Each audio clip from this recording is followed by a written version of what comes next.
Welcome to the Eclectic Gamers podcast. Today is Sunday, December 24th. It's Christmas Eve. It is. And we're recording anyway. Yes. Merry Christmas. Merry Christmas to Merry you. Christmas to our listeners. Very much so. This is a gift that we've made this great exception and chosen to record on an almost holiday. On an almost holiday. That's right. When you sent me the message last week and it's like, are you okay to record it? It's like, it's just Christmas Eve. Nobody cares. I say it like that because I'm like, sometimes people are like traveling that's true. I work with somebody who between like Christmas Eve and Christmas Day, they go to like 7 places. Mm-hmm. Yeah. Their Christmas holiday basically starts at like 8 a.m. Christmas Eve morning as they just transition from home to home to home to home to home. And it sounds terrible. It does. And I've known a few others that have that family politic thing where it's like, yeah, well, I'm always be like, why are they rushing out? And it'd be like, oh, they've got to get to all right, they did the dad side of the family. Now they're doing the mom side of the family. And then one of their extended family groups does something else. And so it's like all on Christmas Day, they're just hopping around. I'm just like, this doesn't sound like it's worth the appeasement. But, right. But hey, it's, you do you, as they say. I know the one.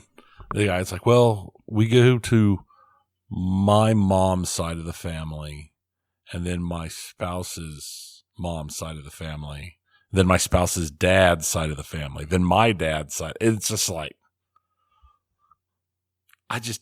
no.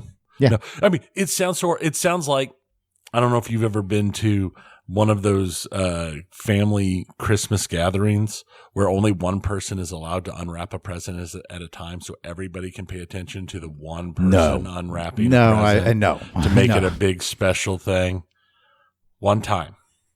We did that as a large family when I was younger. One time.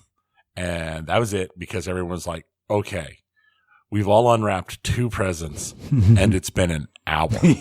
Yes, it's now, when my niece was really small, we do all the presents together, but she was so slow at unwrapping. I don't like. It was by design, like mentally, it had to be by design. She wasn't just like bad at tearing paper. Right. She was just really, and she'd want to immediately unbox whatever was opened and start playing with it. And then you'd have to kind of coax her into getting to. So one time, I think it took over an hour for her to open all of her gifts. She was very young, so we probably went overboard on the gifts. Like now, I try and be like, okay, maybe I'll buy 2 things off her list because I don't want to overly spoil. So, but it's just like, she got better, right? Because I was just like, oh my gosh, no, we don't need to open the Play-Doh right now. You got 12 other things sitting right beside you. And it fascinated me because as a kid, I wanted to rip through all that stuff and see everything as quickly as possible. I never wanted to start, even if I like had like the main thing I wanted already opened. You want to make sure there wasn't a secret better thing there. I was always just wanted to you get through that process and you pick, there's no, even as a kid, I just remember like just being stuff all over the floor and it's like, you can't walk and it's just, we need to get this with some degree of order installed. Now, what I would try and do as a kid is I would try and guess which present was the best present, and I'd open those last. So I'd grab boxes, and if they were rectangles and they were soft, then I was like, all right, those are probably shirts. Let's open those first. Those are going to be from the extended family. And then one time, I threw away a box, and apparently I left the $50 that was in it. It was like clothespin to something, and I didn't even, I took it off the pin and I threw the 50 away. And so I just had to be extra careful moving forward with that stuff. But, and then whatever was heavy was I usually went off of weight, not size. So whatever was heavy was usually what I opened. Now, sometimes it was maybe a big, like video game thing or a toy. And other times it might be a mag light. You never knew. You never knew with the weight thing. The weight thing wasn't always a good option, but. So what have you been doing over the last couple of weeks? Anything interesting? Actually, I know. You talked a little bit about the drainage situation last time, I believe. Yeah, I did. We got all that stuff had gotten fixed and everything's been good there. And then been just real busy getting ready for the holidays and work. And we've got a lot of, not construction, but like a lot of contractors doing work, trying to get finished before the end of the year. So there's been a lot of stuff going on there. And, but we had the stomach virus like sweep through like the entirety of our employee things like last week, including myself. So that was just terrible. But we didn't have to record last week, luckily, so it worked out. Yeah, luckily, because I wouldn't have been there. Yeah, it would have been a Dennis solo episode. Those are great if you like episodes that are 20 minutes long. So, but otherwise, it was definitely, it's just been all that end of the year, because it doesn't feel like it's the end of the year. It doesn't feel like it's Christmas time, at least not to me. It's not. It feels like this year's flown by really fast. So we have been trying to get all my year-end paperwork done and everything. So it's been hectic. Yeah, similar for me, except instead of it being kind of like year-end wrap-up stuff, there's a little bit of that, but this is my first time at this new job, and apparently we're doing like all the 2025 budget stuff is like due January 4th. So I'm doing this, almost 2-year out thing. And I'm just like, I don't know what any of this means. So I'm learning how to write all those requests up and stuff. So but overall that's been, I was going to say, I'm actually less stressed at this job than I was at my last one. That's good. It is. I was surprised because I knew there'd be a learning curve, and I'm still adapting to that. But there are actual like people here. So there's all sorts of stuff where people know how to do it, or they do it like it's their job. And so I might oversee it, but I don't need to do it all by myself. And it's dramatically different. So even though I have probably far more meetings than I ever did before, I don't feel the same stress level of being like, oh yeah, because I can't at the old place, it would be like, make sure you go to this meeting and you have to print all of the checks and sign them all yourself and make sure every bill is paid and make sure payroll goes through, and everything was on me pretty much. And so I was always worried in the background about making a mistake. Right. So, and here, I still worry about making mistakes, but I feel like there are fewer chances to make them.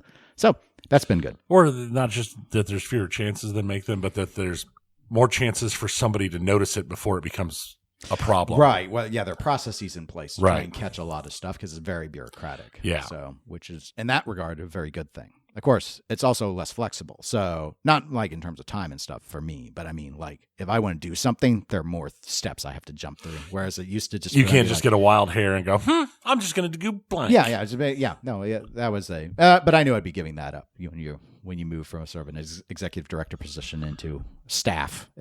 Right. But I don't really miss it.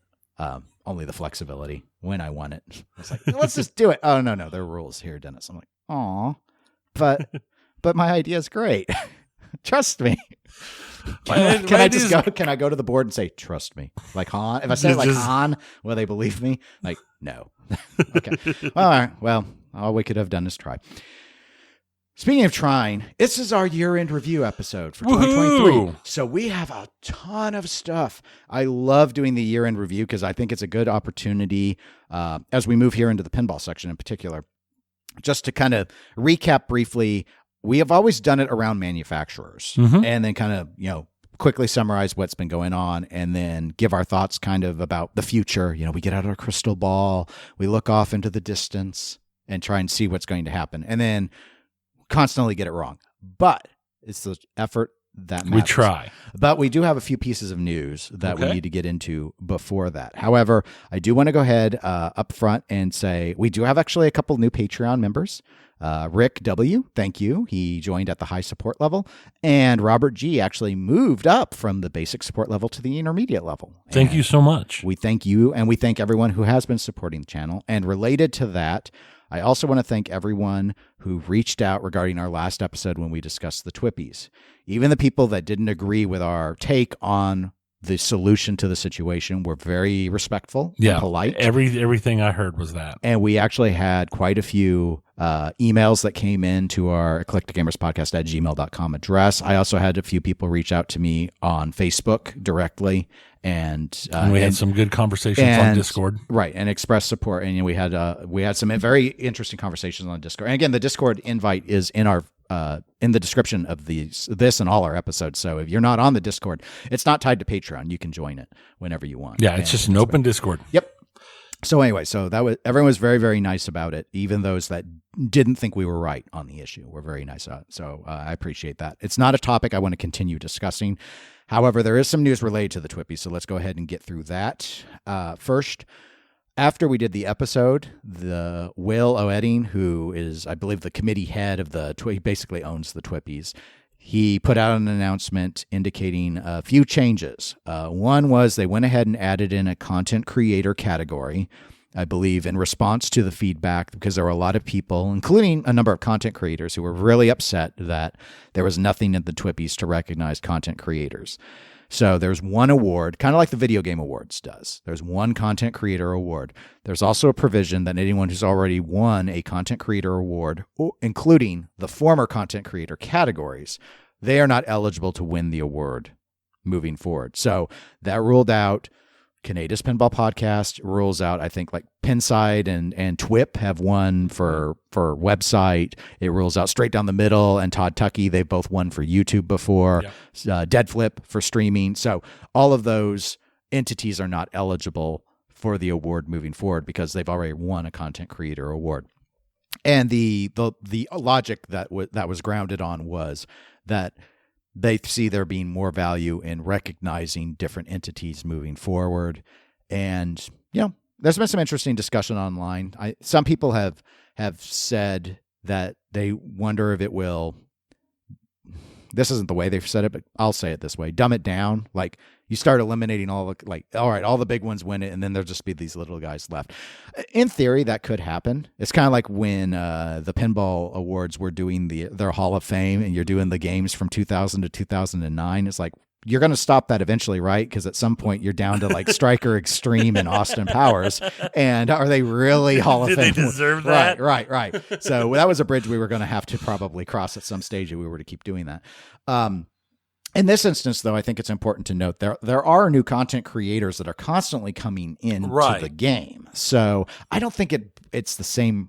In theory, it could happen, definitely, but I don't think it's the same level of risk because there are all sorts of new streamers and stuff, especially since it's not just streamers or just podcasters, it's across all of it.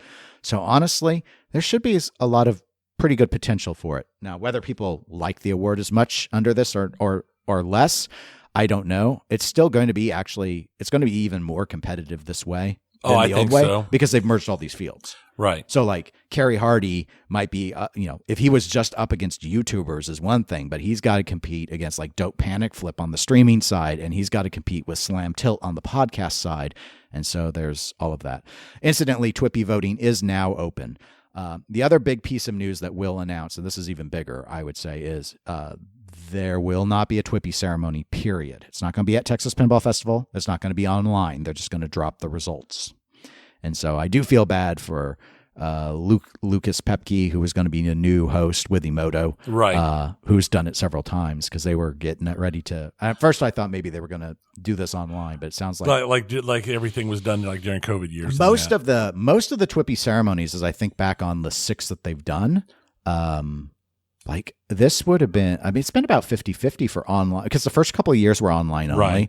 And then they did a couple at Texas, I think. And then there was COVID. So 2 of those ended up being virtual. And then last year's was in person, or last 2 have been in person. So anyway, they've done a number online before, but they're just dropping the results without doing a ceremony, which given all of I think it's wise for 2 reasons. One, regardless of, I guess, who made the decision about it not being at Texas, given what's been going on, I could definitely imagine that there was a security concern.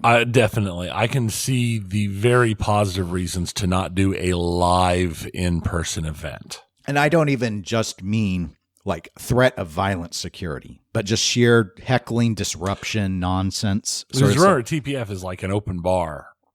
Event. Yeah, it's like they do. They've always had in the past. They've had a cash bar in the past. I had someone the last time I attended who came up. I won't say who they are because I'm not trying to embarrass anyone. But they came up and sat down beside me, and they just started very loudly talking. You probably remember. They were just like, "Why don't you like me?" Like they're asking me why I don't like them. And I was like, we played games earlier. What are you talking about? Are you drunk? I didn't say any of this. I'm just staring forward the whole time. And they were just really drunk, and they got like people started shushing them. They were so loud. Mm-hmm. I mean, the sound really carried because half the people at this point had walked out of the Twippies because it had gone so long. Right. This was the really bad year. The ceremony was really bad. So anyway, I was just like, oh God, cash bar. I get it because it gets people in the room, but I was just like, this is every pinball stereotype I've got going on right now. It's just, oh gosh. So anyway, liquor plus high emotion is not a good mix. So, in my experience. So anyway, so there's a change on that. And then another award announcement, the Pinball Awards. Some people still call it the Pinball Industry Awards. That's what we originally called it. I helped found those with Zach over 3 years ago. We've done 3 of them. Mm-hmm. This would have been the 4th. We are not doing it for 2023.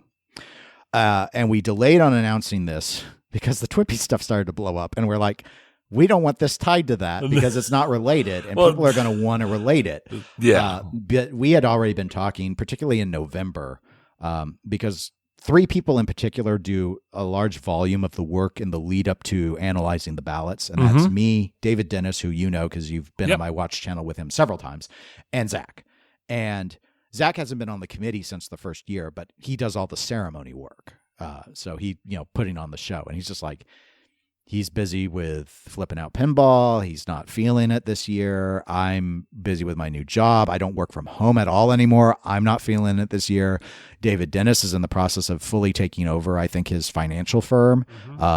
So he's really busy. It doesn't seem to really be feeling, but the reason why it was so hard in particular, separate from the Twippy stuff, because then there's like this pressure. We started to see people online going, well, at least there'll be this. And we're like, maybe we need to talk about if we're going to do it. And it's like, well, but all of our challenges are still there. All of the pressure, the frustrations, we could do it on the cheap, scale it way back or something. But I know, for example, with Zach, if you know Zach, the way his personality is, he never wants to take a step backward and like make something less than what it last was. It should always be improving, but never backwards. Maybe maintain, but never backwards. And this would have, anything short of a full-fledged ceremony would have been a step backwards. And so that wasn't going to work for him. We didn't have a good backup plan otherwise from that anyway. And as I noted, David and I were like, when are we going to build the ballot out and stuff? Normally we would already have the judges and everything, and we hadn't done any of that. Mm-hmm.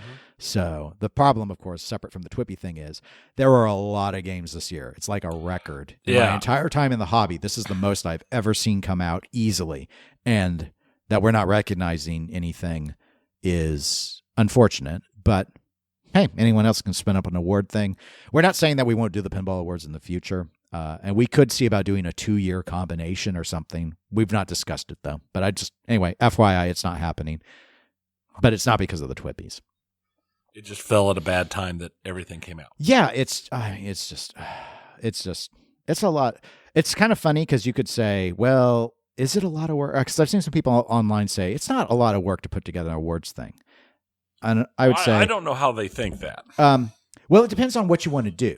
Like if you want to go ahead and throw up some Facebook polls or some Pinside polls or something, yeah, it's a joke and you can do it really, really easily. But if you want to like put on a ceremony, or you want to make sure, like one of the big things with the Pinball Awards was we were really focused on transparency. So like while people loved to meme and joke about how it was like, oh, Zach's doing this to give himself an award. Zach didn't even vote in those things, much less, as I noted, after the first year, he wasn't even on the governance committee overseeing everything. But we have multiple people going in to our SurveyMonkey thing to check the ballots. We do an invite system, so we know who the judges are. They're all tied to an email address. There's no rogue votes that come in, and we still have reviews. Like all of that's work just to maintain, for people that want to seriously look at it, just to maintain the credibility of it. To say, no, this is how it's controlled. Here's every step. We announce every judge. All of that's work.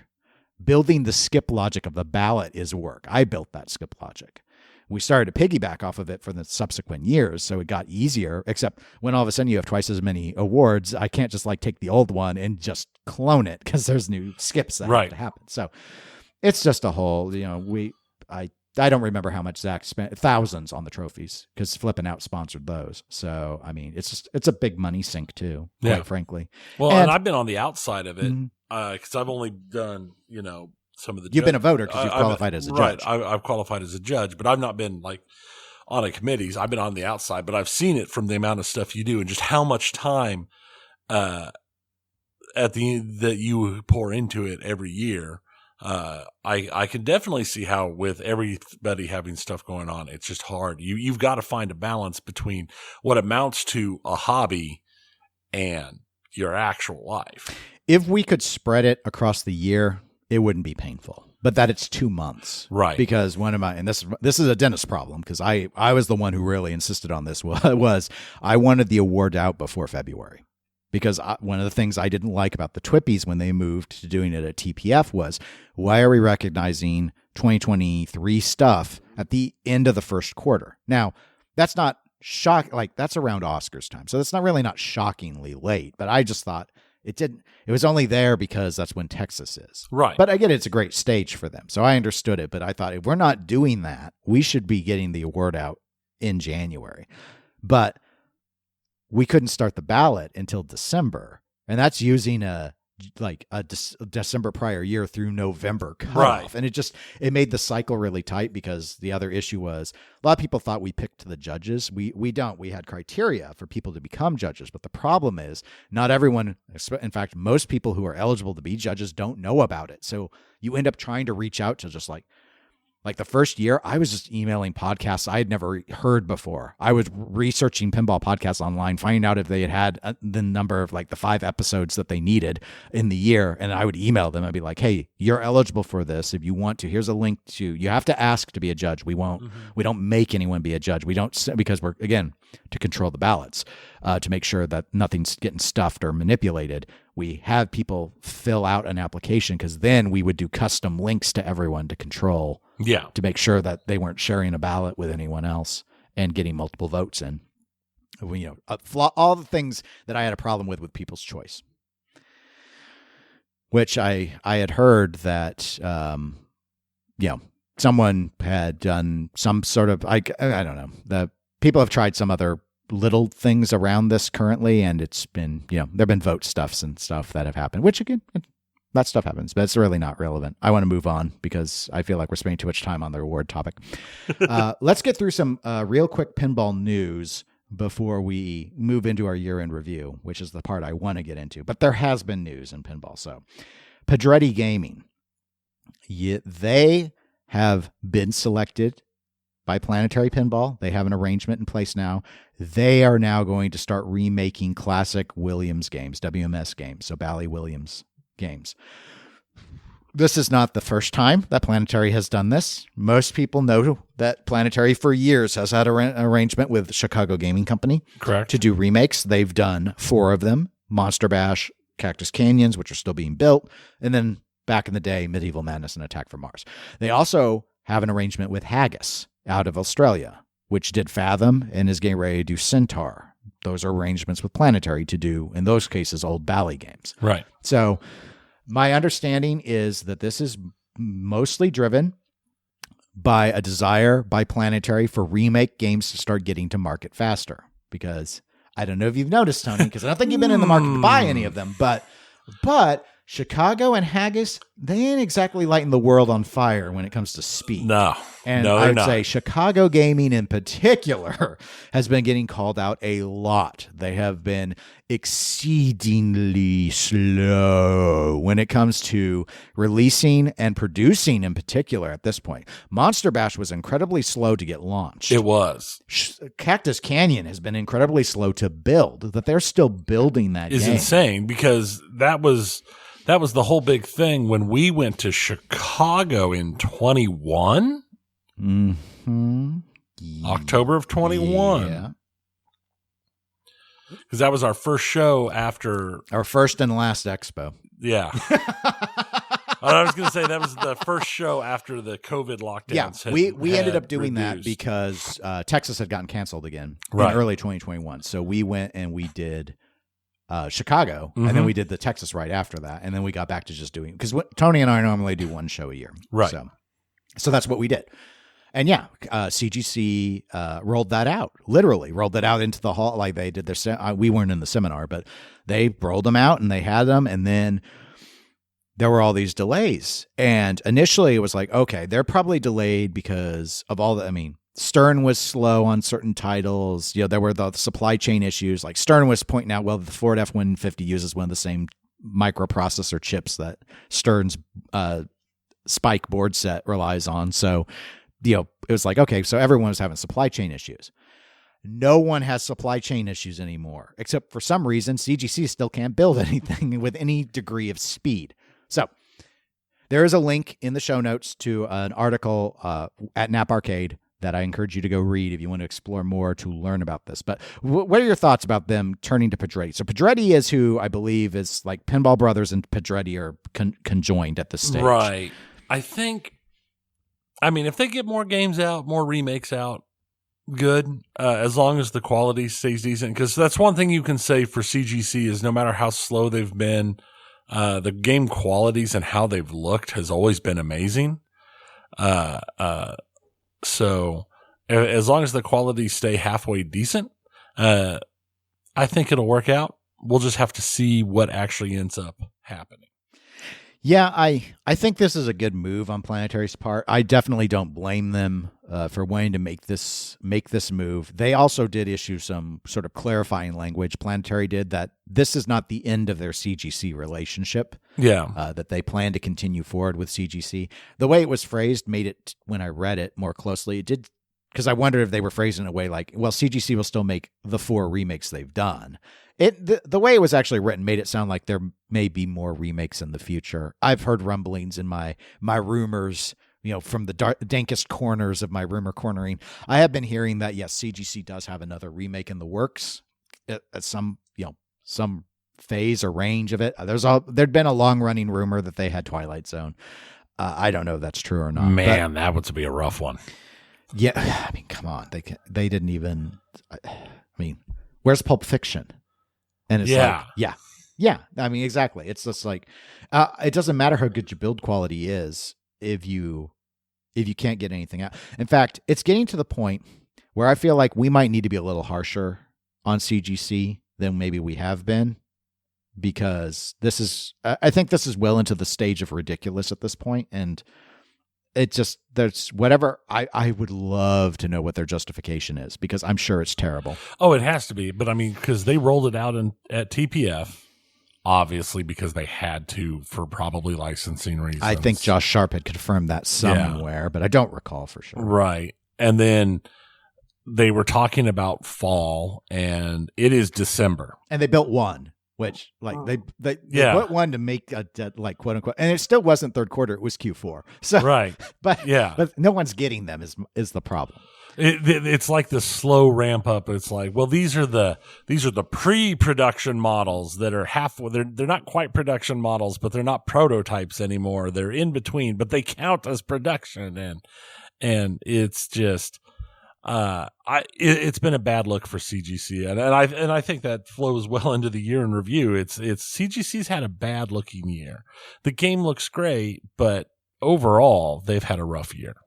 Yeah, the only thing that didn't click well with me with Planetary's deal with Pedretti is Pedretti, I believe, builds out of Italy. Most of your remake sales are going to be in the U.S. market. You should be turning to a U.S. manufacturing, or like someplace that has a factory. I don't care who, I don't care if the Italians own it. I'm just saying, like, shipping wise and stuff. That's one of the biggest things that works against haggis. Haggis is great if all you want to do is sell to Australia.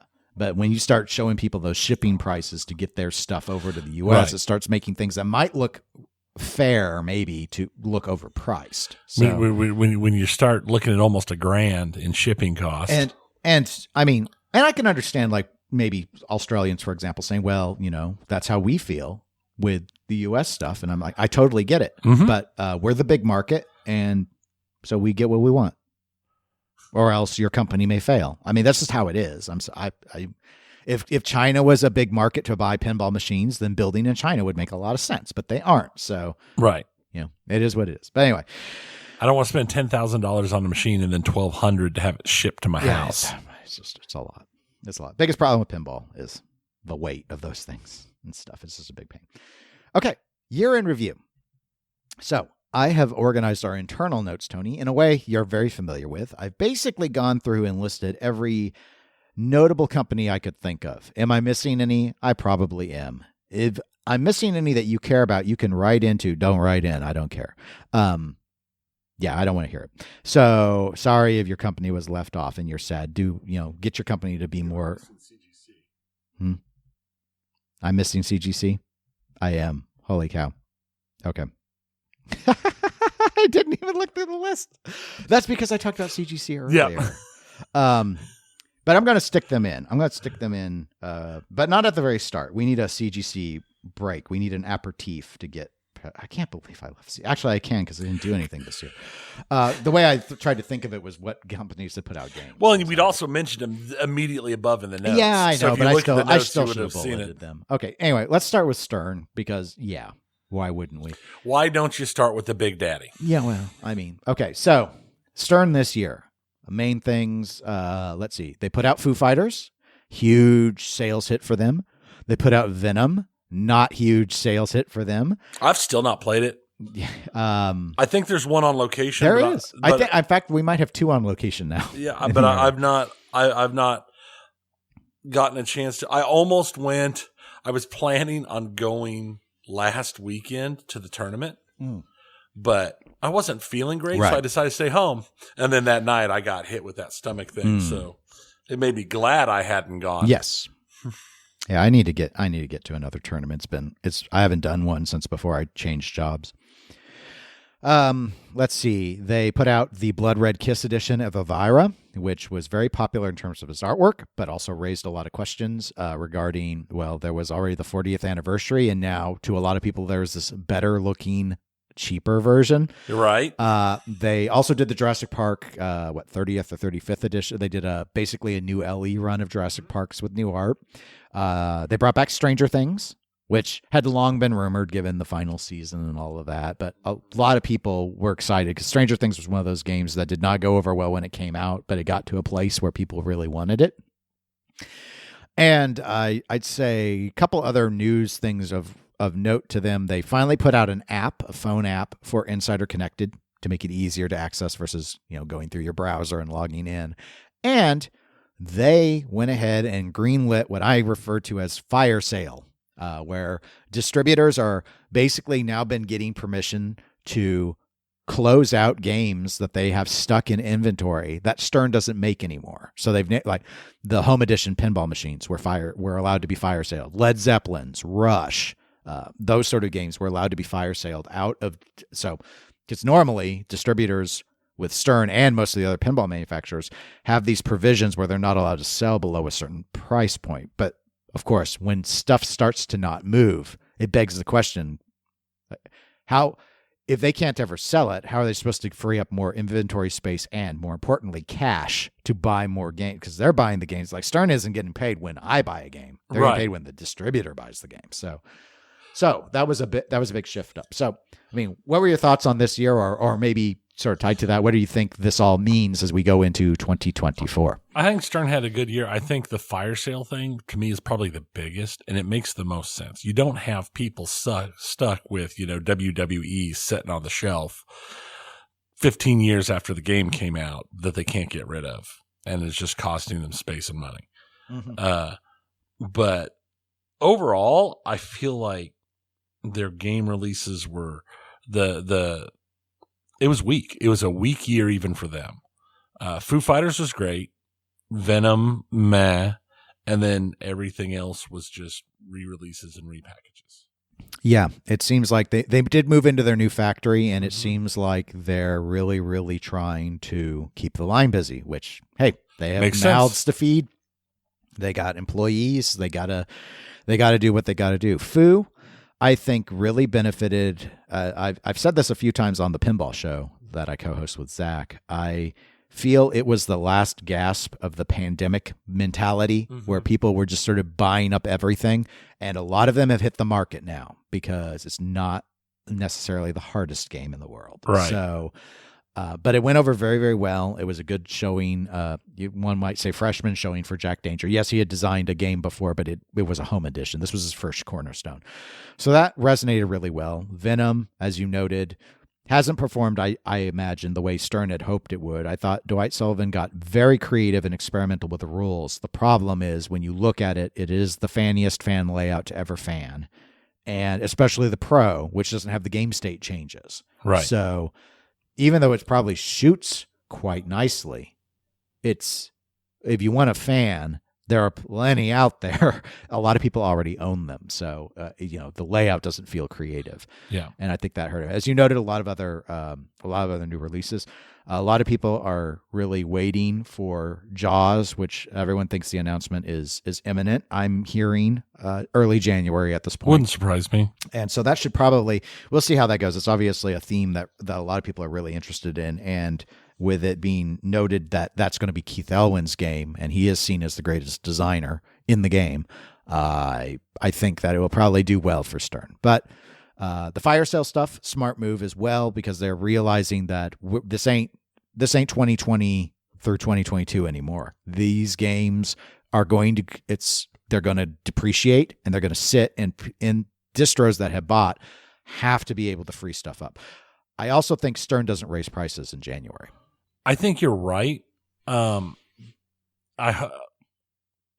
think you're right, because I think that as rough as this year was, I think next year's going to be a really rough one on the holiday, or on the hobby, due to continuing economics. It's going to be a year that I think is going to be the worst year for just general sales we've seen in pinball, probably since before we started the podcast, in all honesty. I think next year is going to be when it really starts to hit, that the shift and change from the pure amazement of the COVID years and the build up to the COVID years really starts to come apart. Yeah, I hadn't really thought about whether that was going to be like the crypto winter, pinball winter sort of landscape, but I do not expect sales to be better. No, I do agree with you. I think 2024 is going to be a softer year than 2023 because there remains market uncertainty. Yeah, I don't know that it's going to be like a wasteland collapse terribleness. There's no way that it is better, and I think it'll be worse than 23. Right. I don't think there's a collapse. I think it comes down to whether or not we actually enter a recession. I've seen some people saying we're not in a recession, folks. But we're in a very weird state right now where unemployment remains really low, but market performance has been strong, even with all the interest rate increases that have happened. But the interest rates being high to combat inflation, even if everything held steady, because they're higher now here at the end of 2023 than they were at the beginning, the problem is credit is more expensive. It's more expensive to borrow. And so debt purchasing is an issue for folks. So even if they're not debt financing their pinball machines, which I do not advise you to debt finance fun. So do not debt finance. Debt is for things you need. Debt should not be for fun. It's like homes and cars and stuff. Things that you need. But if you've got debt in those things and now it's costing more to service your credit card fees and everything else, or to service your mortgage and anything else, there's less money to spend on pinball. Mm-hmm. Not to mention what we already saw this year, which I think will continue to manifest as people get more and more comfortable in a quote-unquote post-pandemic environment and doing things like travel and experiences. And it was different when you felt like you had to stay at home, and so you bought stuff to entertain yourself at home. A lot of these pinball people, they might keep pinball. It might stay and be a part of their lives forever, but they're not going to just scoop these things up like baseball cards. Right. We're seeing this everywhere. So, all right, let's go ahead and move on to the next company, JJP. Okay, so Jersey Jack Pinball. They put out 2 games in a calendar year. That was which is good for them. Yep. They got Godfather out in the spring, and then much more recently at Pinball Expo here in the fall, they revealed Elton John. Mm-hmm. The other thing besides those 2 games that I think was really noteworthy with them is kind of, and this happened before the Stern fire sale stuff, so I think it's noteworthy to say that, even though we're talking about it second, and that is they had a scenario where their games by and large are basically the most expensive on the market, like $12,000 and $15,000 in the tiers. Same rules as Stern. They ended up with a distributor who broke the sales floor rules and just started fire selling games that they could not move. And that distributor basically dared JJP to do something.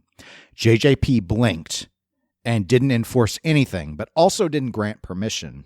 And then last I heard, then other distributors just all started breaking those terms too. Right. Because JJP put themselves awkwardly. They did not manage it like Stern did. They were just kind of like, well, this is what the terms say.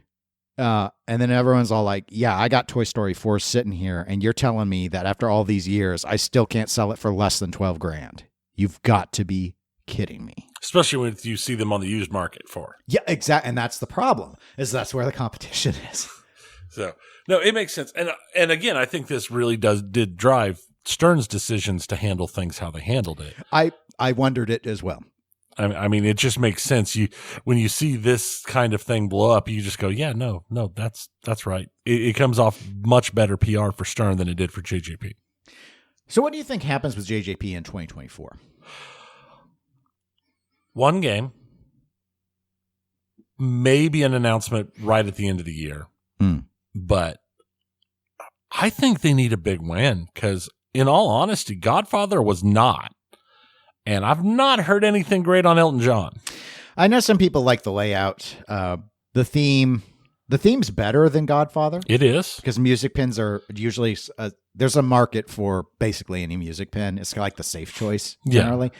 Yeah.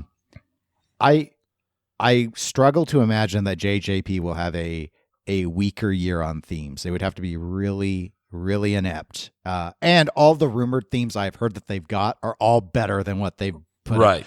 But this is kind of like, you know how there's like the Man with No Name trilogy, the Sergio Leone films, or we've got the Matrix trilogy, and then they added the fourth one that I've never seen.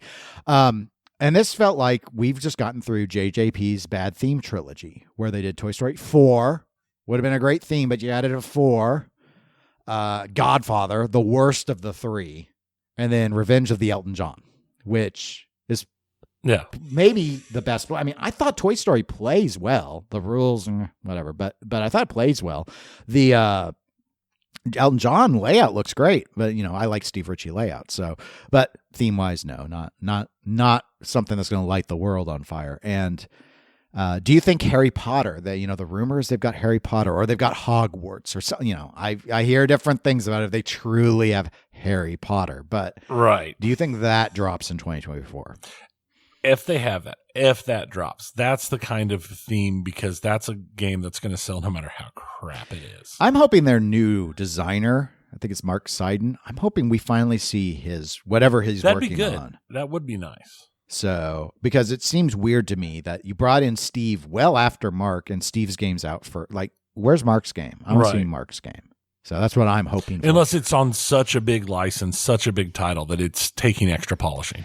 I think, like I thought with Stern, I do not think JJP raises price. I think JJP realizes they really screwed the pooch when they went to the $12,000, $15,000 price tier, and they have been stuck, unwilling to lower it because of the humiliation that it would. Right. I mean, it's not just humiliation. It hurts them badly. I'm laying on a little thick, but the problem is if they were to drop prices, it basically devalues their product. So they don't want to drop. We see this in the wristwatch hobby because one time before I was a collector, Richemont dropped prices like 5% on their brands, and it hurt. I mean, collectors were furious because all of a sudden everything they bought was worth less. You could argue if they did it on if they kept 12, 15K pricing on the games that are 12, 15 and then dropped it on a future game, that would be a different story. And I would agree it would be. We saw AP, American Pinball, did that when Hot Wheels came out. They dropped the price. We've seen Pinball Brothers do this a few times. I don't know. But I think they've reached too high, and especially with what you noted with the cooling of the market. Yeah. It's just, this is not the time to be the Cadillac of pinball. Well, and that's the thing, is why your choice if there are two themes that you think are equally cool for whatever possible theme that is that works for you, and your choice is to get the top of the line Stern one at 10 or the top of the one line JJP at 15, with how the economy and stuff is going, that's going to be an extra leaning factor for people to go to the Stern side, because that's $5,000. Sure. But then, because it's around, I think the premiums at least are just under 10,000. But the LEs are just the premiums with a better art package, arguably. Right. But another thing that we didn't really note with Stern, but it relates to that cooling market. So I think it was implied in your statement, like what we saw with Venom. LEs are readily available at distros. We're no longer in an environment where even all the LEs just insta sell out because they're seen as investments. Mm-hmm. That has to be petrifying to JJP. I would assume so. And that's why I think that they went with Elton John and formally ended the LE tier and renamed it the Platinum tier, because it was always, quite frankly, ridiculous to have a 5,000 unit limited edition run. What are they, Seiko? What is this? Like, that number means nothing. It's too much. You're not selling 5,000 of the model. Right. The closest they probably ever got was Guns N' Roses, and I heard they barely broke 4,000, which is great. I mean, that's a great amount of sales. That's a good run. I don't want to downplay that, but that's still quite a stretch from 5. Yes. So anyway. And if from 5, and that only being one of the offered editions. All right. So the one I wanted to leave off, because we already talked about it, Chicago Gaming Company. So they revealed Pulp Fiction, a collaboration game, and they're turning out Cactus Canyon remake pluses that had been discussed years ago. What do you think's going on with them? I honestly don't know. I had supply line issues in mind when the Cactus Canyon problems first started. And I remember, there was the whole thing, they were putting out the regular games, but not the ones with the toppers. So it was something with the toppers. And I honestly, at this point, don't know. Because even at work, my supply line issues are pretty much cleared up at this point. Yeah, I don't think it's a supply chain issue. I think this is a leadership issue, but I don't know what it is. I don't know. Like, do they have someone who used to do a lot of stuff turn over? Are they just does leadership just kind of like whatever and doesn't crack the whip or doesn't do their job and make the pieces move? I don't know what to blame, but at this stage, it feels to me like it has to be a leadership issue, because they didn't just forget how to build, did they? It seems ridiculous. So that's where I'm like, righty-tighty, lefty-loosey. Yeah, they're not out in Wisconsin. It's not, their whole assembly team isn't just a bunch of people on meth. So I'm assuming that they're not. So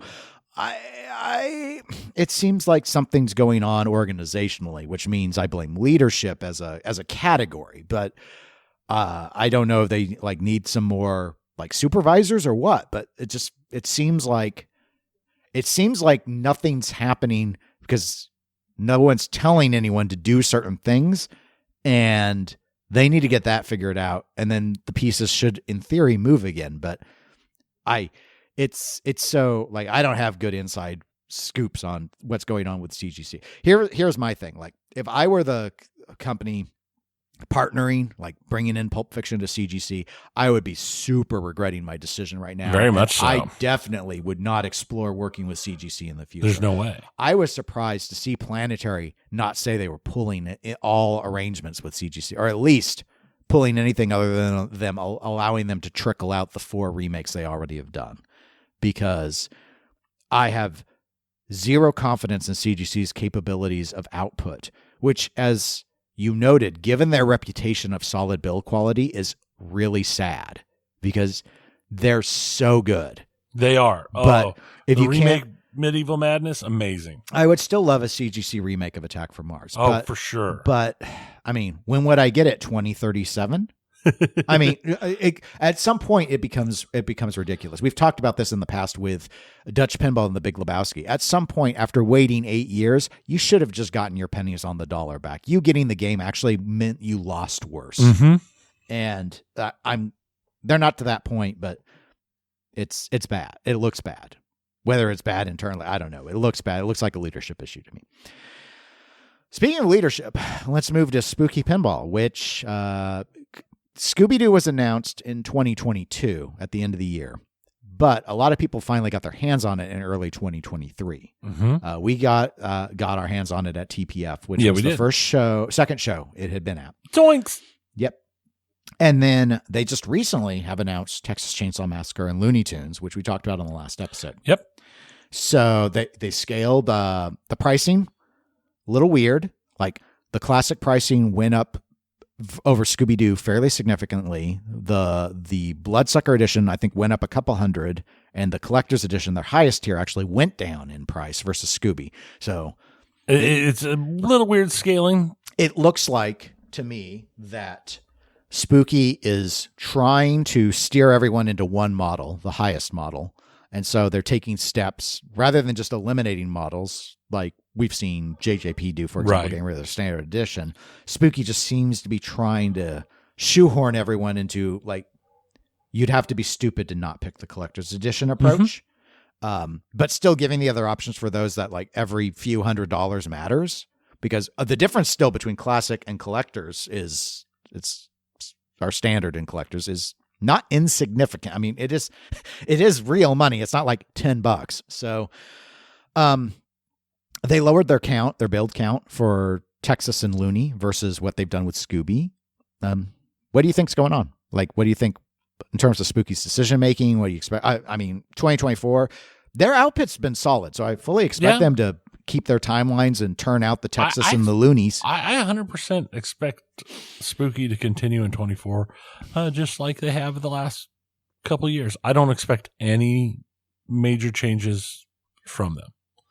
I think they're just going to keep tending along like they have. They're in just a nice little niche section of the market, and it seems to be working well for them. I feel like they're the second biggest manufacturer at this point. I mean, I feel like they're the second most reliable. Yeah, because I don't really have a good sense since Guns N' Roses about JJP output in terms of demand. I mean, I think they can output. I think they could outbuild Spooky. They definitely, I think, outquality Spooky. Oh, for sure. That's always remaining to be the biggest question. I think Spooky showed some they seem willing to learn, but they're not the fastest learners as a company. So by that, I mean, they've shown improvement, but it's so incremental as to be frustrating. Like, they're slower at it than everyone else. I mean, they're almost as slow at it as CGC is at building. So almost, I mean, look at how long we had to put up with hot glue before they did move past it. The Texas Chainsaw and Looney Tunes layout looked like they finally were like, you know what, let's quit just getting cute and just throw in. It always, to me, felt like they came in with all their toys and then built the layout around their toys. And that's why their layouts are all so terrible. Right. And then here we finally seem to have a better layout. Two different rules teams, so I don't know if the rules will be great or not. I've never been enamored with any rule set on the Spooky game. No. You could say TNA, even TNA, though. I mean, Scott did that all by himself, but it's an extremely linear game, so it's not a particularly complicated rule set. I don't know. I think they're doing fine. That's my take. I just the wish I have is the wish I had for them 4 years ago, and that is I just wish they'd get this, like, operators that I know are still like, you don't put Spookies on route unless you're ready to constantly have the game down, not earning money. And they just need to get past that reputation. And I don't know if they can get past that reputation. I do think they're trying. But the problem is they're behind the eight ball, kind of like how I talked about with Haggis and Pedretti and not being in the U.S., that Spooky is based in a place that doesn't have a large labor pool, puts them behind the eight ball, I think, on quality, because anytime they lose people, you have to train up the person like they've never done pinball before. They don't have that workforce that CGC, Stern, and JJP can all poach, like they bring in temps or whatever, and they've done pinball before. It's like, because that's where pinball is done. So anyway, Barrels of Fun. So this was a new surprise. They were the mystery game company doing pretty lame teasers to us. You might not have seen the emails because I kept deleting them because they were obnoxious. And then they revealed their name, which is silly. And then they revealed their game Labyrinth, which is not silly, which is really strong.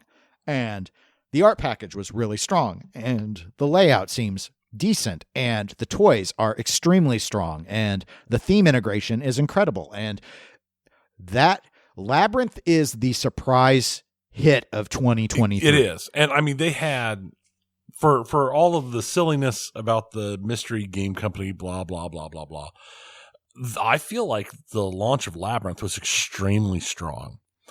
It hits all the right buttons for the people looking for something like that. They had a very strong out the gate. They had that deep dive on Tested with Adam Savage, which put a game squarely in front of the type of people that the game is aimed at who are not pinball people. Something that I've thought for years is a route that a lot of these companies need to take, is to get some of their machines out in front of non-pinball people. And I think they had a very strong, what's coming from them in the future? I don't know. I have no earthly idea, but this has been a strong opening hand. Yes. Moving forward, it'll be very interesting to see. We've seen a lot since we've been podcasting. We've seen a lot of new companies come in. This is the strongest launch of a new company for sure that we have ever seen. I guess my one thing that I'm a little concerned about is they've made it clear that Barrels of Fun is not called Barrels of Fun Pinball. They want to do more than just pinball. So I worry that they're going to end up like a CGC. And they could, as long as they successfully produce and get the games out, that's fine. Sure. That's where they would not be like a CGC. Right. I mean, and I think that's the thing is I don't think a company is required to be, if you're a pinball company, you're a pinball company. I mean, if they want to do other things, they can do other things.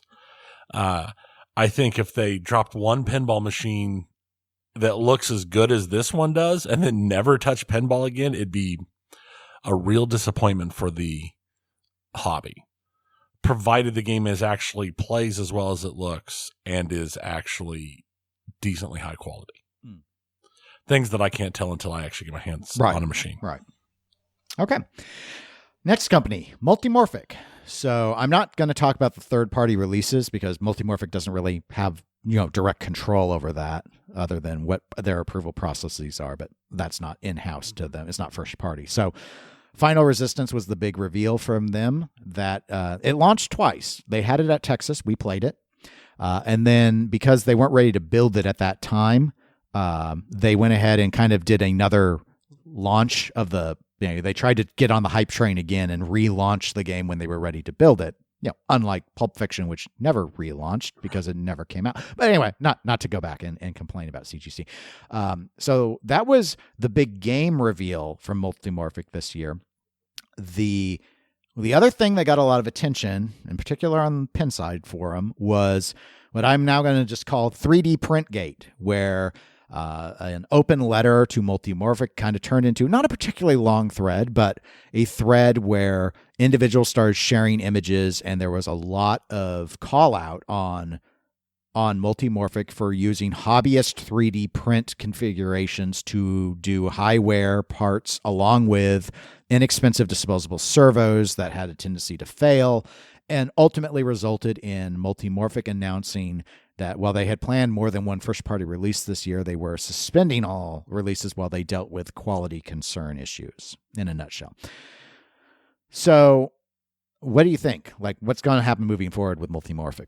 I think this year was hard for Multimorphic because they came off, remember last year, their Weird Al announcement, all the Weird Al and all that hype and the buildup and the Weird Al sales. They were way behind in their construction.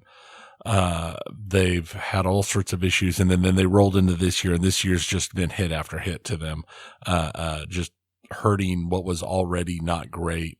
I've talked to a large number of people who came in for Weird Al, and almost all of them have already gotten rid of their Multimorphics that they bought just for Weird Al.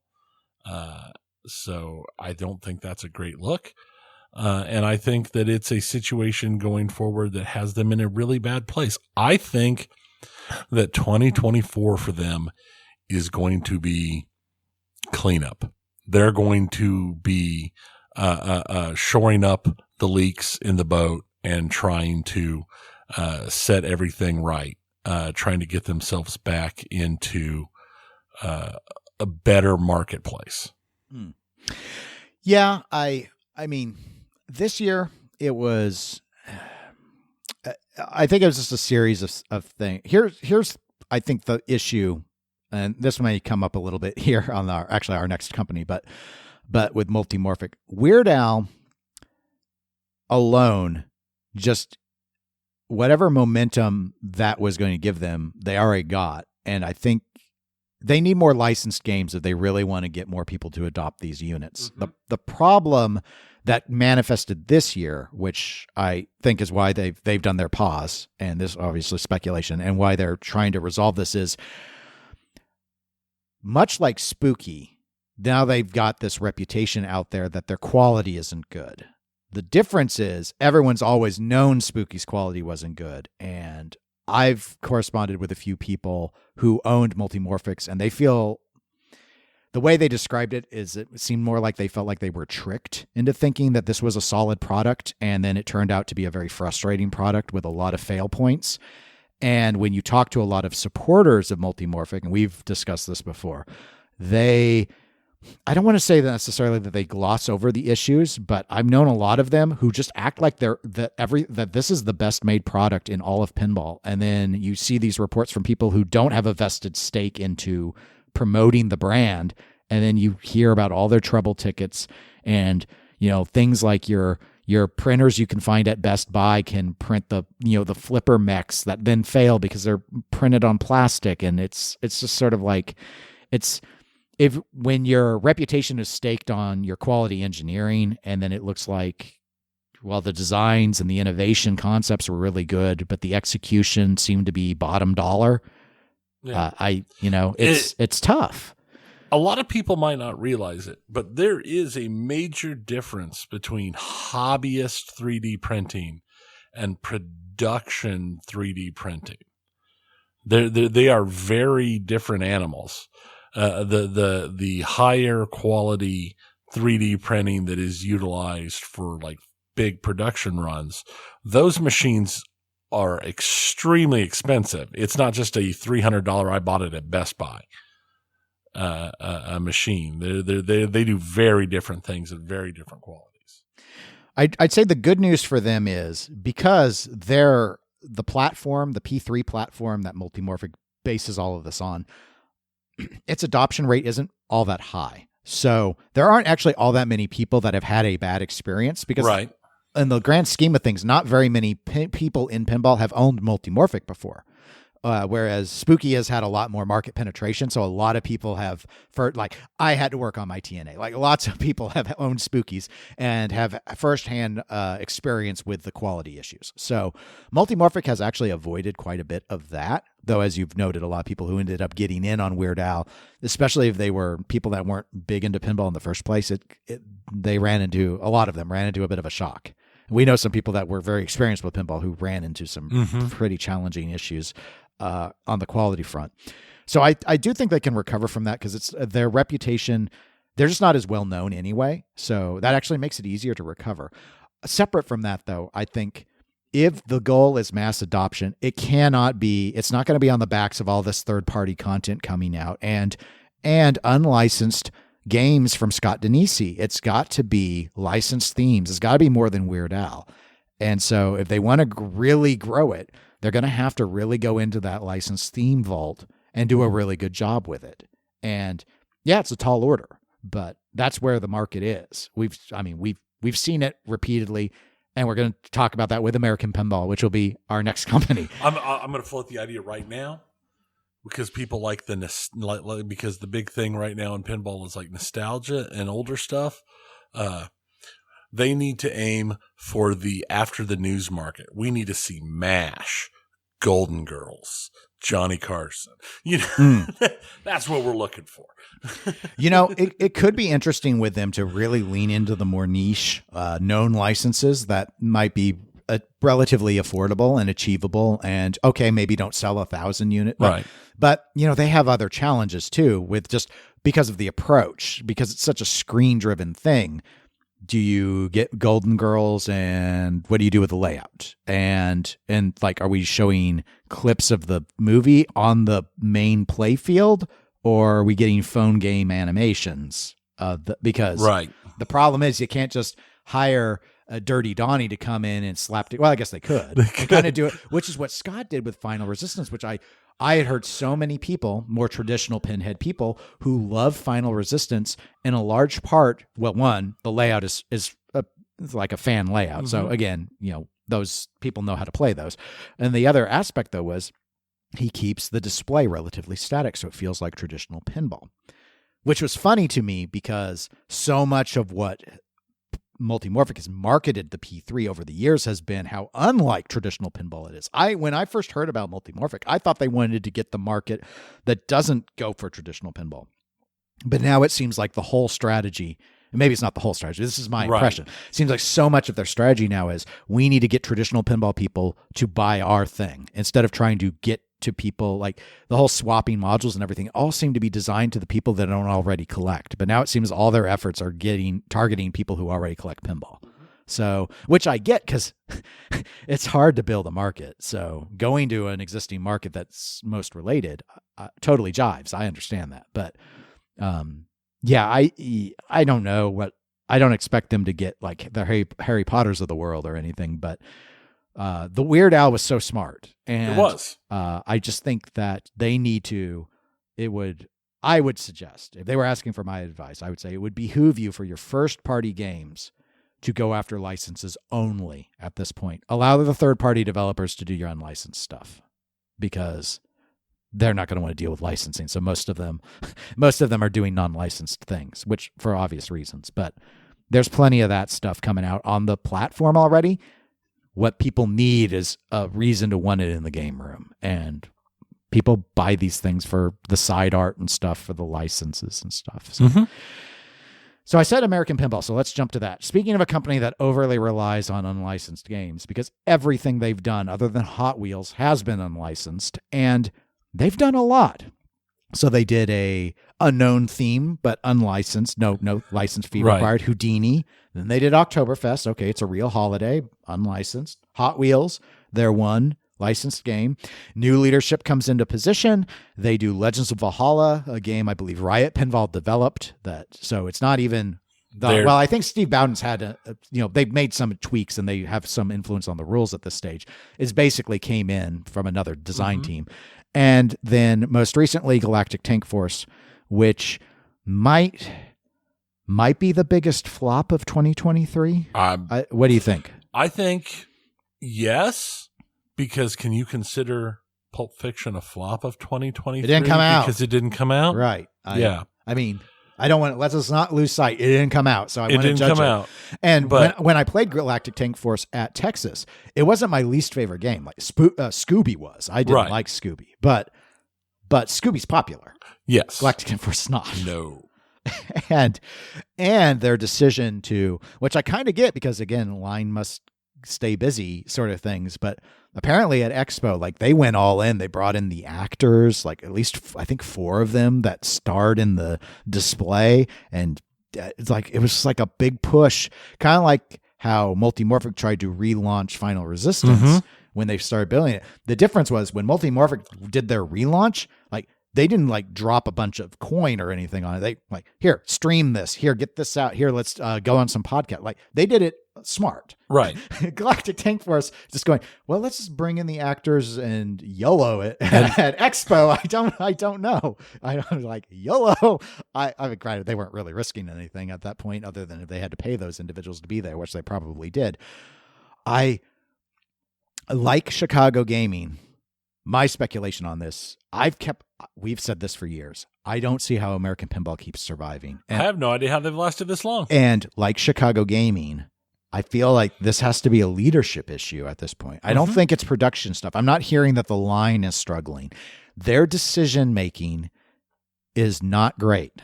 And I'm concerned because I know they had a shakeup in terms of people who were involved. Like we're past the Joe Balser era and all that now, but it seems like it got worse.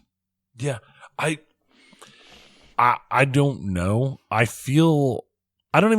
I can't even say what to expect from them this upcoming year.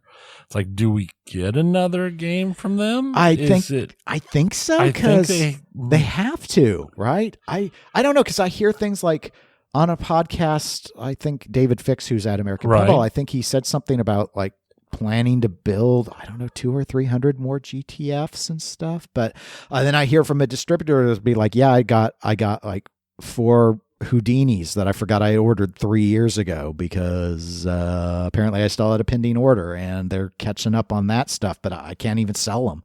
Right. I don't know. I would think they would have to.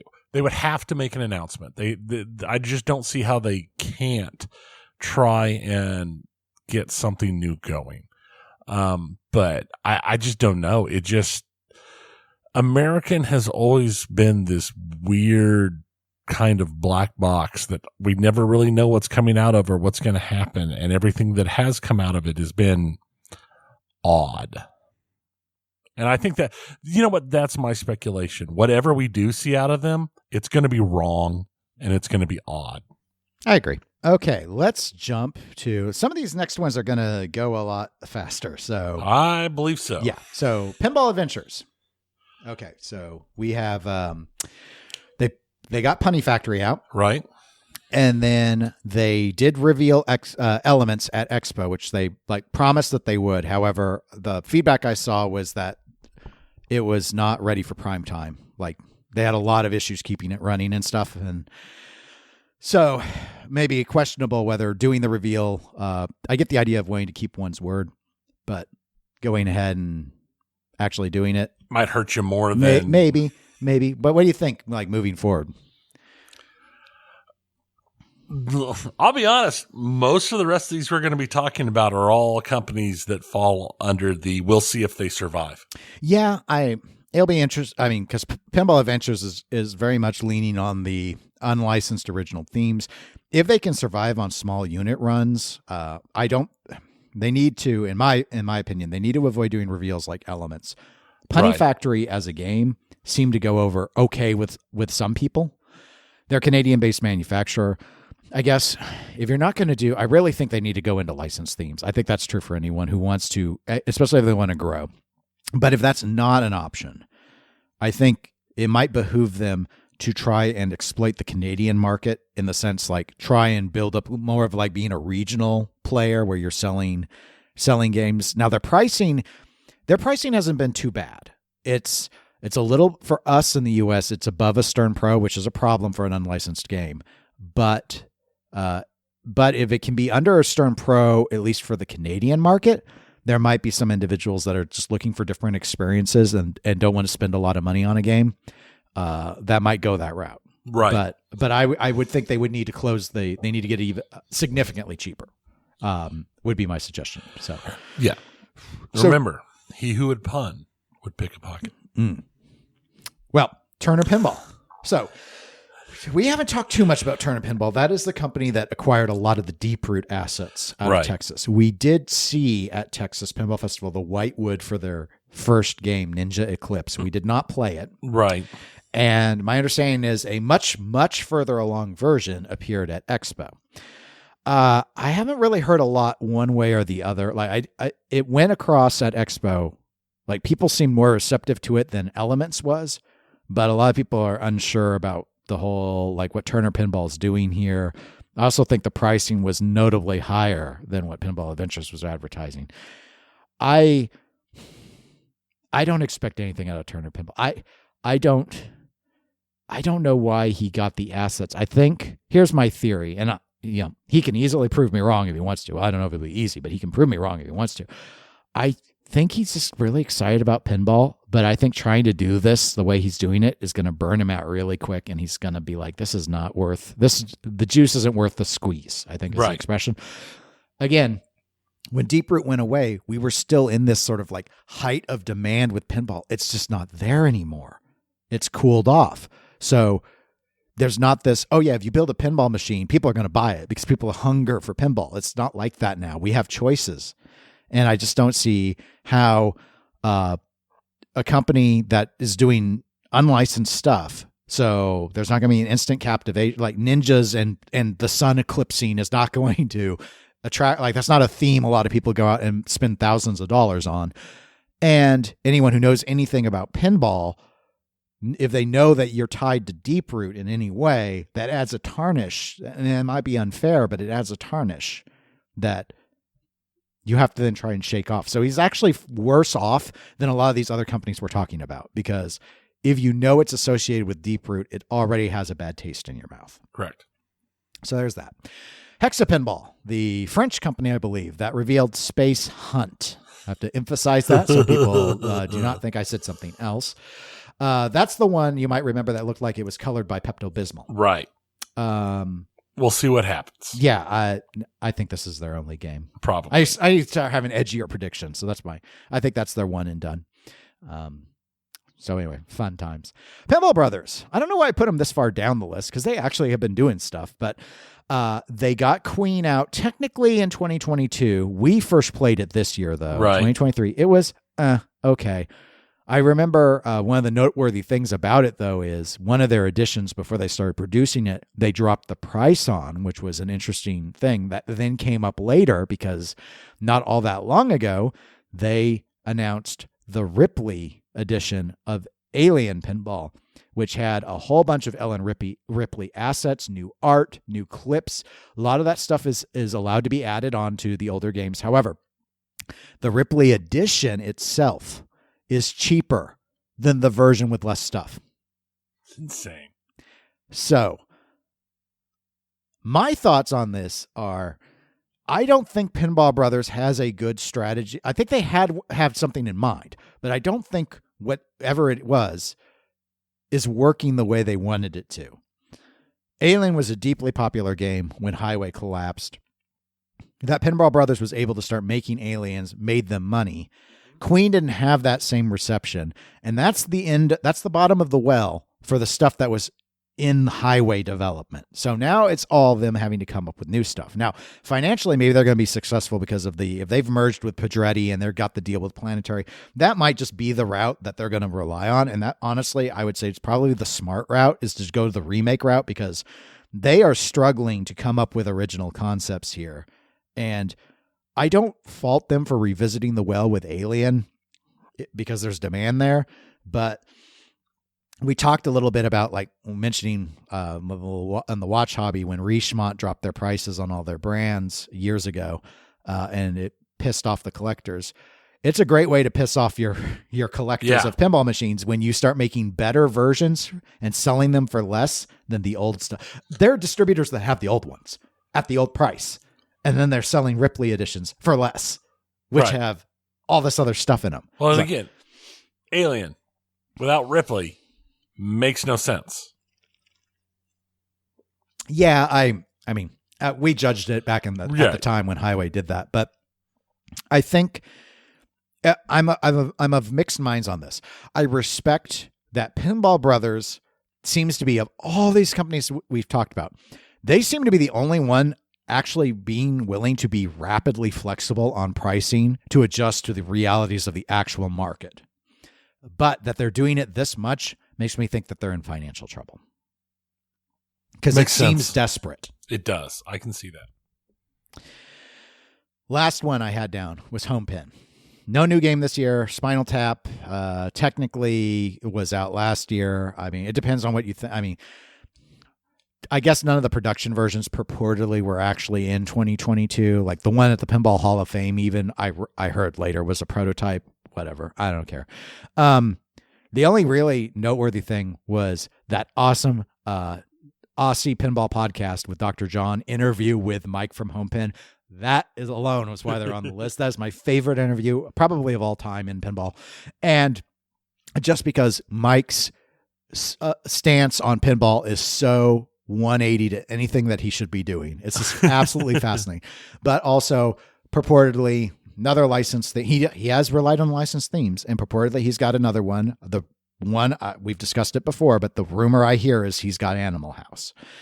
So what do you think happens with Home Pin? Home Pin continues to do Home Pin things. It's another one of those situations where it is so everything that happens there is so against anything I would think that I can't even guess. It's so out of left field that I have no idea what's going on. To me, it's like how purportedly, whether it's true or not, the rumors are like Chicago Gaming Company stays afloat for the non-pinball stuff they sell, like the arcades and stuff that they build. That Multimorphics cash flow comes from their board sets, not from their P3s. And with HomePin, they make a lot of pinball parts. And so supposedly they're supporting themselves on their parts because they sure ain't supporting themselves on Spinal Tap sales. So I guess as long as he wants to keep doing that, yeah, HomePin can keep on HomePinning. The one thing that doesn't make any sense to me is Mike at HomePin seems to absolutely hate everything about a pinball collector as it exists in today's world. So I don't know why he keeps doing it. But do it, he does. So whatever, it's his company. Yeah. That's it for video games. That's our year-end review. All righty. So what's going on in video games? Well, in video games, my planned year-end review, I kind of got rid of just because of the sheer amount of news that ended up happening. There is a lot. But we got a couple. We actually have a question that came in, though. I wanted to note a couple. I should have opened with this because I typed them in. So, but I want to read this one because I want to ask it to you because it was really directed to you. So Robert G wrote into us and he had a question. Y'all ain't, wait, I don't know if he's a Southerner, but sorry, Robert, you're going to be one. Y'all aren't into fighting games, huh? I've been out of any sort of video gaming for a long, long time, but a friend convinced me to get into Diablo 4 right around the time I did the game review for you guys. They're not your friend. Thanks again for that opportunity. It was fun. I had the same experience as you, Tony. It got lame too fast. I've since picked up Mortal Kombat 1, and it's got me feeling like I'm 12 years old. I'm 12 years old kicking my cousin's ass on SNES again. It's such a wonderfully delicious, stupid fun. I just haven't heard either of you mention any fighting games. Well, thank you, Robert, for writing in. So the reason I wanted to read that one is because, okay. Tony, please enlighten him regarding your fighting game background. I kind of low-key love fighting games. I don't really talk about them much, and I don't play them much anymore. But I'll be 100% honest. Me and one of my roommates at one point for my birthday drove 4 hours from Kansas City to St. Louis specifically to play Soul Calibur 2 and then go watch the Cowboy Bebop movie in a theater, and then drove 4 hours back for my birthday. I used to spend a fair amount of time playing fighting games. There was a point in time where my Friday nights were typically playing one of the Soul Calibur games on Dreamcast until basically we couldn't stay awake anymore, and then we'd go to bed.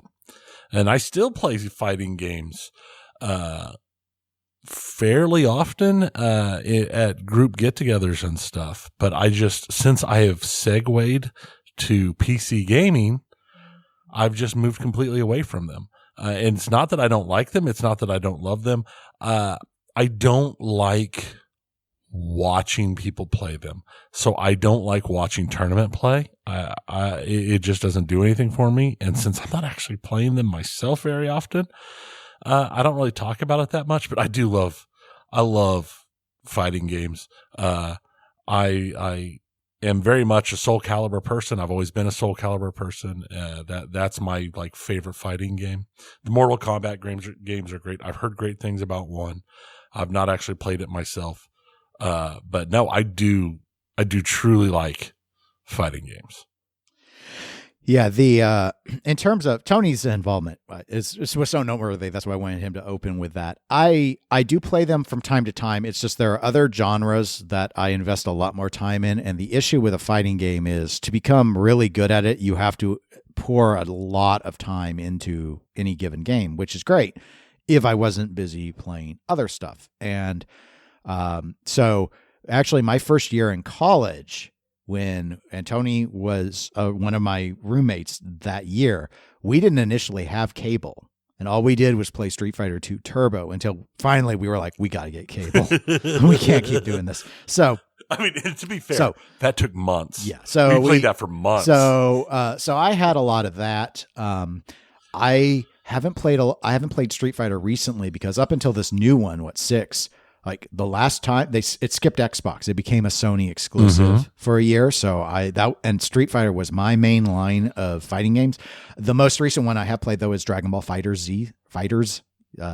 So I've played. It's a good game. I played that. I need to finish the campaign, but I've been through a couple acts of it. So I do play them from time to time, but just not. I just don't put in the time that I used to back when. I mean, fighting games were all the rage when the home consoles could do them, and they just got really, really hot. And then I started doing more RPGs and stuff, and they would take time without me.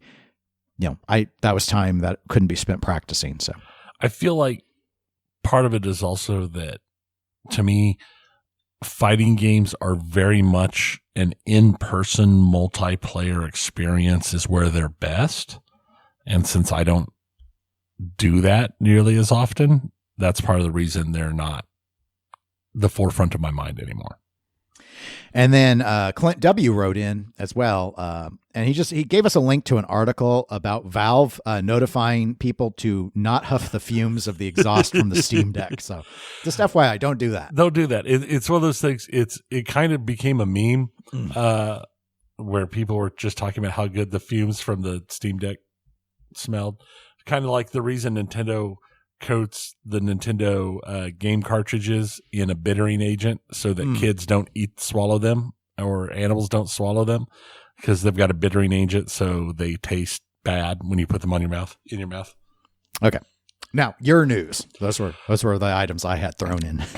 I mean, that's valid. There's some good comments in there. I will say. The news has just gotten weird. It was so weird. I was planning an end of the year thing until all the news started dropping. So, E3, it's gone. It's officially, permanently done. Finally. It was like a wounded beast. It's been bad since pre-COVID. Yeah. It was weak. It was hurt before COVID, and it got worse. Indeed. This is for the best. It is for the best. This is fine. It's one of those no great loss. Yeah, is what it amounts to. It was wonderful at its time, but its time is done. And then this has also been like the month of hacks. Mm-hmm. Ubisoft got a hack where somebody had access to their internal systems for 48 hours before access was revoked. Their SharePoint, their Teams notes, their calendars, everything. Everything in Ubisoft was open, so we can expect those to start appearing online before too long. But that's not the big one. Insomniac Games was hacked by a ransomware group that was demanding like $2 million or else they were going to release everything. And Insomniac said, okay, release everything. And they did. Mm-hmm. And what was surprising was just the amount of stuff.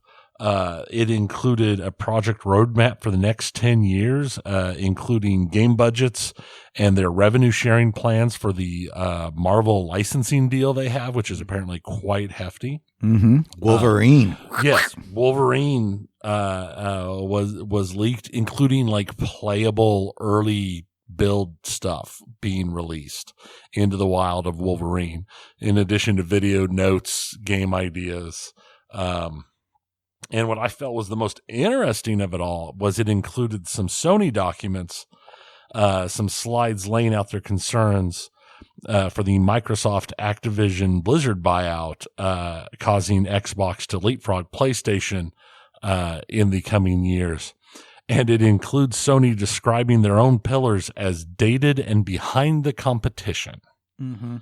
So the fans might not have known. It's hard to see over those walls of the walled garden. Right. I mean, I think it's obvious how Sony was fighting that deal, that they had concerns about the deal. But this isn't surprising. What surprised me was the year, because they really noted like their concern is 2027. Yeah. Because of their big fear seems to be Call of Duty getting on Game Pass. Right.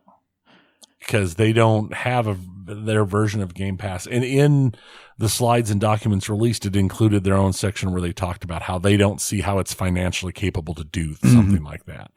And their other big concern is the impacts this jump starting of Microsoft's mobile division and everything else. Oh, with King. With King is going to have on them, especially their PlayStation Plus, because PlayStation Plus is a large amount of the recurring yearly income. And they're afraid that with Game Pass getting so much stronger, that it's going to end up hurting PlayStation in the long run. So all valid points that I think we've talked about, but to see their actual notes leaked out, just kind of brings the point home. Epic Game Store.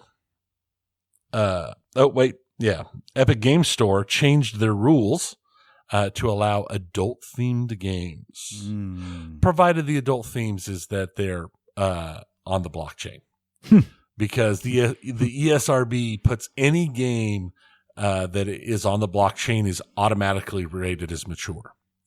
So they did that specifically to allow themselves to release blockchain games, because apparently they think they're going to continue to be a thing.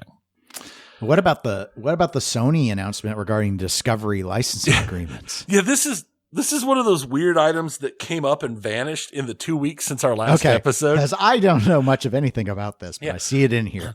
Basically, Sony let their licensing deal with Discovery. The channel or what? Yes. Okay. Because Discovery now owns like HBO and it's owned by Warner Brothers, and it's now, Okay, yeah, it's huge. So their licensing agreement was going to lapse.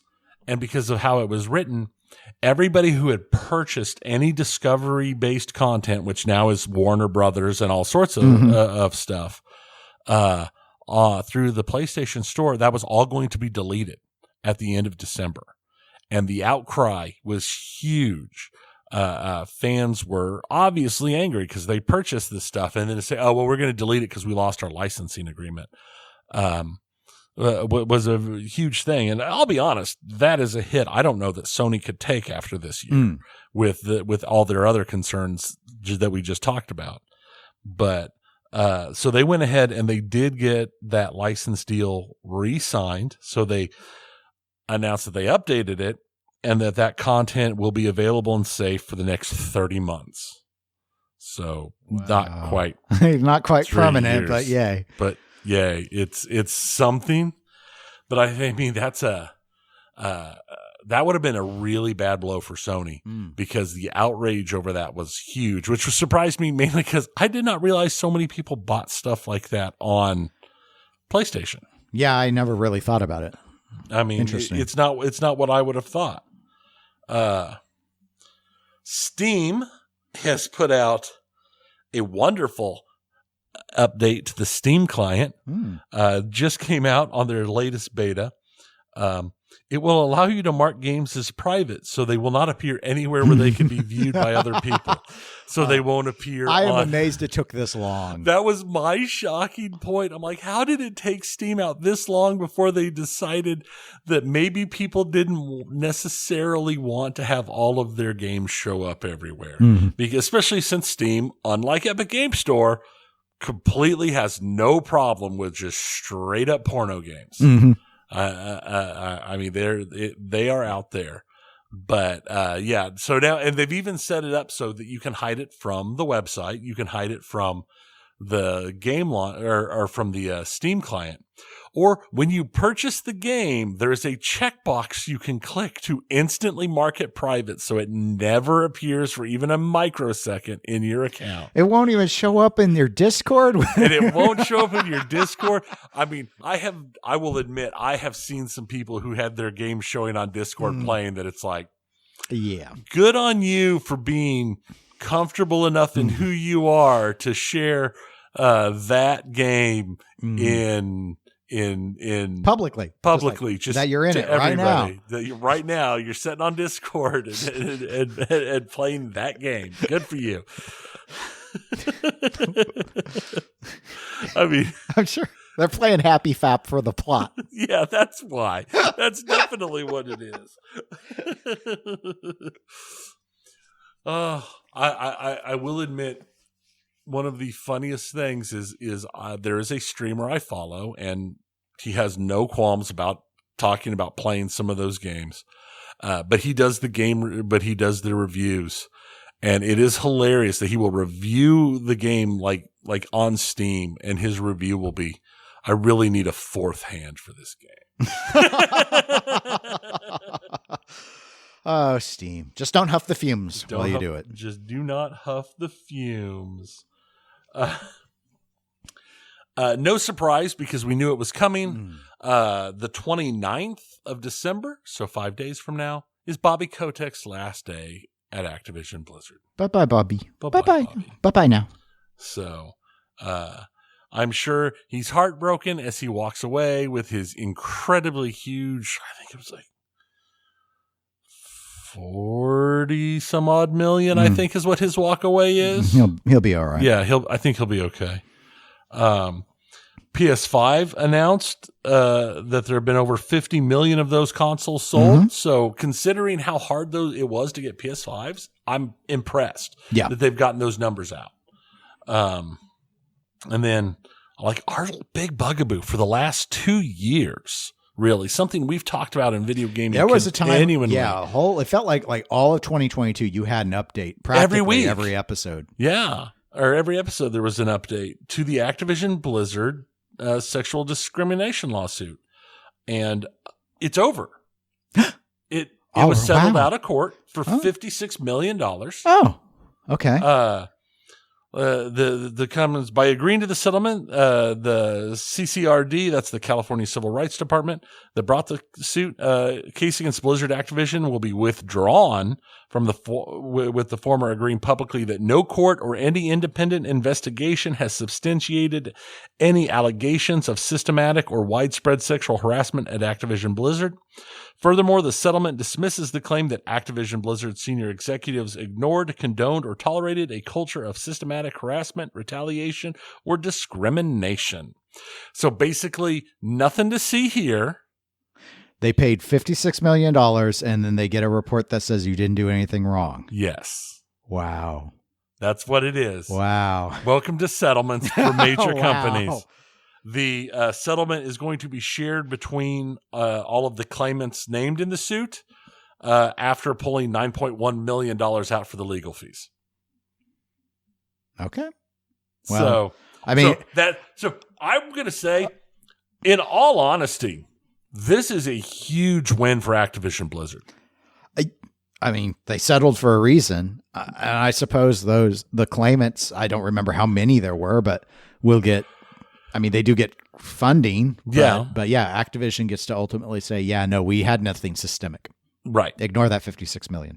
Right. They paid $56 million to get to say, we didn't do anything wrong. We didn't do nothing wrong. Yeah. Oops. We had an oopsie. Yeah, there was what did you call it before we started recording? An oopsie whoopsie. We had a whoopsie oopsie. An oopsie whoopsie. You know, it happens. Oops. I said something after that, but I'm not going to repeat it on this podcast. It was hilarious, though. But, yeah. So I it's not how I expected that to go. So we'll see how things keep going. Valve, in a bit of hilarity that was shared on the Discord with us, has decided to treat their users to a Christmas gift. And if you were a Smurf or a cheater or somebody who would cause systemic problems, when you opened your gift, it was a highly toxic lump of coal that told you that you were a bad person, and then your account was permanently banned. And this was for their for Dota 2. Dota game. Okay. Yeah. For Dota 2 players. So, I find that as a very humorous way to go around that kind of thing. I know I've read several times this year that they've been making a huge push to clean up that kind of behavior in the game this year. Well, it very much fits with Valve's approach back when they're a little cheeky when they actually work on something. As long as it's not a game, because they don't do that Yeah, anymore. no, they don't do that. The last thing I have is another one of those things that happened and ended between episodes. Twitch made changes to their sexual content policy based upon the demands from artists. So for their, like painters and stuff? Like painters and people who draw and such. Okay. To allow them to draw the stuff they draw and, draw more skin and more suggestive items. And this change also found its way to other groups, including like the IRL chat, where it allowed them to remove the even hint that a streamer was wearing clothes, while they still couldn't show everything. They could show a lot. It also like allowed them to do like pole dancing and stuff like that. 24 hours and that all reverted. And the actual insanity. But the hot tub pole dancing streams. Oh, that wasn't even the bad stuff. When I first read that this had dropped and gone active, I think I sent you a message about it. Yes. And then I actually went and looked into the art section, and oh boy. Wow. That was a lot of penis. That was a lot. The art section is hentai now. That's basically what it was. Yep. And furry porn and just straight up. I mean, the entire art section. I feel like Twitch is like 4 people trying to figure this all out, and they just keep stepping on rakes. Yeah, it was bad. I mean, it wasn't, we drew something suggestive. No, it was like straight up porn being drawn. They reverted all of that. Yeah. Okay. So it is definitely, I feel like this entire year for Twitch has been, oh my God, we're failing and we're trying to keep it all together and doing anything we can before it all falls apart. Which falls apart first, Twitch or X? It's tough. That is tough. It's real tough. Because they both had bad years. We don't talk about X much here because it's not gaming, but right. But that's a valid point. And then the answer is, I don't know. I mean, X is still in South Korea, so that's better than Twitch. Yeah, that's true. That's true. It's also a much larger user base, so that makes things different as a whole. But I haven't heard about a big advertising pullout on Twitch. True. The fact that over the course of this year, they left South Korea, they removed all of their rules against streaming on other platforms, and just kept the rules like you can't stream at a lower quality on Twitch than you're streaming anywhere else. And every single thing Twitch has done this year has felt to me like it was an attempt to keep the ship afloat. And I don't see that getting any better next year. I think with the rise of so many other places doing similar stuff, that it has hurt them. I know YouTube gaming has had a very good year. I know that a lot of people find that the biggest problems they have with Twitch is while there's some places that have amazing communities, a lot of the communities on Twitch are toxic as hell. I mean, they are just not places. There's a lot of places that I will go to watch somebody play a game, but I will not even, I just close chat. I don't even care about what's going on in the chat. And a lot of the streamers I watch don't overly interact with their chat, or they're very selective about the chat they interact with. Let's go with that. So, I think it's going to be an interesting year, for Twitch next year. I think, like we talked earlier, it's going to be an interesting couple years for Sony, because Sony's going to be filling out their new role. They're still in the number one. Oh yeah, they're still those sales you mentioned about the 50 million units was seen as being like 3-1 on Xbox. Yeah, no, they are still the top dog, but they have been weakened. Mm-hmm. I feel like their foundation is weaker than it was. The dog has mange, so the top dog is mangy now. Right, and I don't know, in all honesty, as much as like their slide, and they worry that their pillars and their big games are behind the times. I don't really think they are. Well, that's a weird statement. I don't know what they meant by it. I mean, graphically, I don't think so. Do they? They're thinking they're not pushing the edge or something. I'm assuming it's more about concerns about games that fall under like Call of Duty, because they don't have a lot of internally built games that are that style. Mm-hmm. There is no way anybody would consider like the God of War games anything other than a high-end top-level game. Sure, and Event Horizon and stuff like that. Yeah, so they've got great. And titles. Insomniac stuff's gone over well. The action adventure, but maybe the thought is they haven't been playing in all the genres equally. Right. They've relied on third party, and it has been well before this current generation that I've heard people criticize that Sony has not first-partied any decent first-person shooters in a while. Right. And that was something, I mean, that's going to be their target.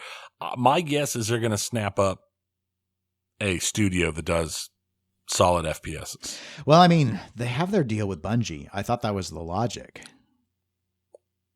But here's the problem. Bungie do Bungie things, so I don't know. Right, except for Bungie's not really been Bungie in the last, we could argue that it was a bad 5+ years. The problem that Sony has, I feel, is they don't have the cash that Microsoft does. They can't just go around and pick up anything they want. It's harder for them.